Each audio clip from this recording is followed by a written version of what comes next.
Good morning, everyone. Well, in the UK anyway. I would like to tell you a bit about what I do and also a bit about a technique that I use, which I find very effective for any number of things. My name is Baya Salmon-Hawk, and I used to be a psychotherapist. I trained in a very traditional setting, and I worked in mental health for the British National Health Service for quite a few years. And then one day, a friend of mine rang me up who was a very, very, very well known and very, very traditional sort of therapist. And he said to me, "You'll never guess, I have found the most amazing technique. What you do is you tap on your forehead." And I said, "Pardon?" And he said, "Yes, you tap on your forehead. It's very simple and it works really well for all sorts of things." And I frankly thought he was completely mad because, I was a serious therapist and I absolutely had no intention of tapping on my forehead. This is not the sort of thing I got myself involved with. Anyway, so he got on and went on about it and rang me up again and said, "Please, please have a go at this." And I thought, okay.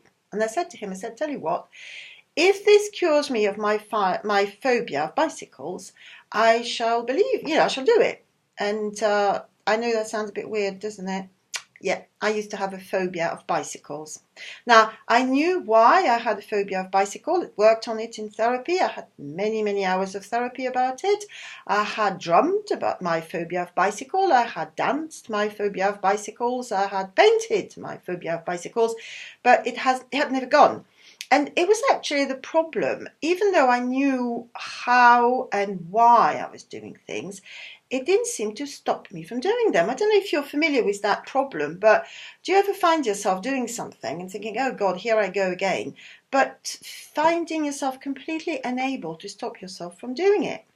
And that'd been bothering me for a long time. So I said, "Okay, I'll have a go. If they cure me of my fear of bicycles, I shall, I shall sign up for it." So off we went. And sure enough, at some points, the facilitator said, is there anybody who's got something they would like to work on? So I jumped up and said, "I have a phobia of bicycles." And to my astonishment, she didn't ask me why. Now, I thought that was very odd because I used to spend hours and hours helping people work out why they were doing things. She really wasn't interested in the why. She just said, "How strong is it?" And I said, "Pardon?"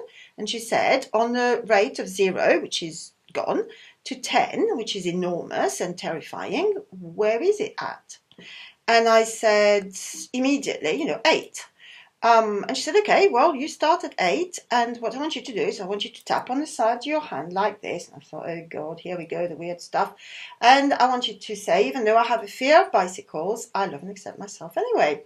Even though I have a fear of bicycles, I love and accept myself anyway. Even though I have a fear of bicycle, I love and accept myself anyway." And then she said, "I want you to focus on the fear. It's an 8. It's an 8. It's an 8. It's an 8. It's an 8. It's an 8. It's an 8. It's an 8. And then she said, "Take a breath."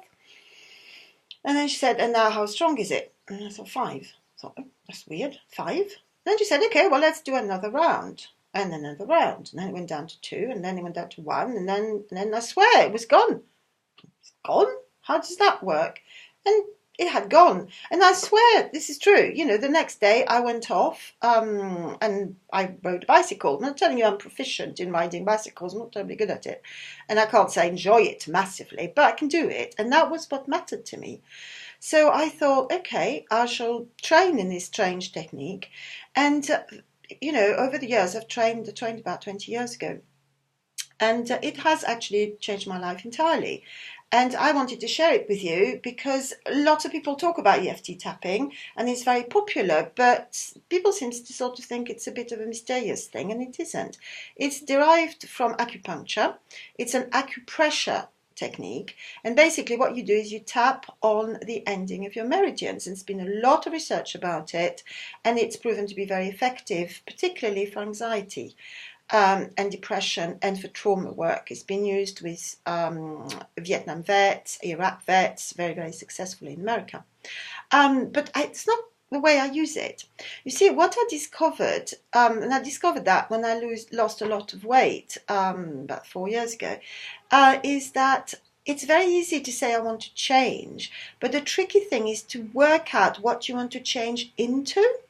And then once you know what you want to change into, is to kind of get the steps towards change. And as you're getting along towards the change, is to remove the objections, the internal objections that you have about changing. And EFT is absolutely wonderful about that. So I thought if you fancied it, we could have a go. And I want you to think about your business, because that's always interesting, isn't it? And I want you to think about if there was something you could change about yourself in the context of your business. Who would you want to become? And I want to invite you to really think of something big for you. So, for example, if I was taking my example, I would say, okay, well, one of the things I was aiming for when I started off this morning was I'm going to record myself on my computer, and it's going to take 10 minutes, and I'm going to talk to people about this, and then I'm going to put it up on Facebook. And if I think about that, I can't really see myself doing it, because the first thing that comes to my mind is, one, it's not going to work because I'm not good enough. B, I can't improvise like that, it's ridiculous. And C, which is the biggest one, nobody will want to watch me. So what I'm inviting you to do is to do exactly that. Think of something you really want to do or to become in the context of your business.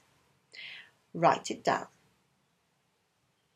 And then when you've written it down, I want you to think of the first thing that comes to your mind, the objection. Like mine, nobody's going to watch. The strongest one, and I want you to give it a number. I'm not going to give you lots of pauses about this, because otherwise we'll be here forever. I just want you to think something about your business, something about you in the context of your business. What is it you want? What is it you want, even if it's a big thing or a little thing, it doesn't matter. Write it down, look at it, think to yourself, what's the first thing that comes to my mind? And there will be an objection somewhere. If there isn't, then go ahead and do it. Change and find something else that you find difficult to do. But so just think about it, write down, and then the objection. How strong is it? Give it a number. So nobody's going to watch me for me is about a 7. So give it a number. 0, you're not bothered, in which case you've got the wrong thing, and start again. Any number between 5 and 10 is something we can work with. So I want you to think, what's the number? And then we're going to do it together very slowly, just as an experiment. And if you want to know more about the way I work, I'm going to be making more videos, or you can get in touch with me, and I can jump on Skype or whatever. But this is the first of a series of videos I'm going to do about EFT, because I think it's a really good technique that you could all use in your business really, and in your private life if you want to. So where was I? What is it? What's the problem? No, what is it you want to achieve? What's the first objection? Number? Have you got it? Are you ready? Right. So what I want you to do is I want you to tap on the side of your hand like this, doesn't matter which hand, with the tip of your fingers, and I want you to say in your mind's eye, even though I have this objection, I love and accept myself anyway. Even though I have this objection, this is where I'm at right now, and I accept this. Even though I have this objection, which means I can't do the thing I want to do, I accept this is where I'm at. I don't mind why it is happening to me. It doesn't matter. I accept this is happening to me. Okay? And then I want you to start focusing on the objection. So in my case, it was, nobody's going to watch. And it was a 7 thing. Didn't I say 7? I think it said 7. So nobody's going to watch. Nobody's going to watch. And as you're doing it, just let your mind wander a bit. And nobody's going to watch. Nobody's going to watch. Nobody's going to watch. Nobody's going to watch. Nobody's going to watch. And then take a breath. And then wonder what's happened. Where are you at with this? Has the number gone down? Has the number gone up? It could do either way. So if it's gone up, then there's another objection about that, and then we'll talk about this next time. But if it's gone down, then carry on. doing this, and you can rewind this video and do it over and over again until it's gone down to 0. And then we will pick it up next week, where I will explain to you further about how it works and how you can make it happen for you. I hope you found this interesting. If you want to get in touch, yes, please do. My name is Baya Salmon-Hawk. I'm on Facebook, and my Facebook page is called Change Your Story, because I'm all about that. How do you change your story? I really, really loved talking to you. It was great. Thank you. I hope you're watching. I kind of think that I'm not on my own here. And lots of love. Bye.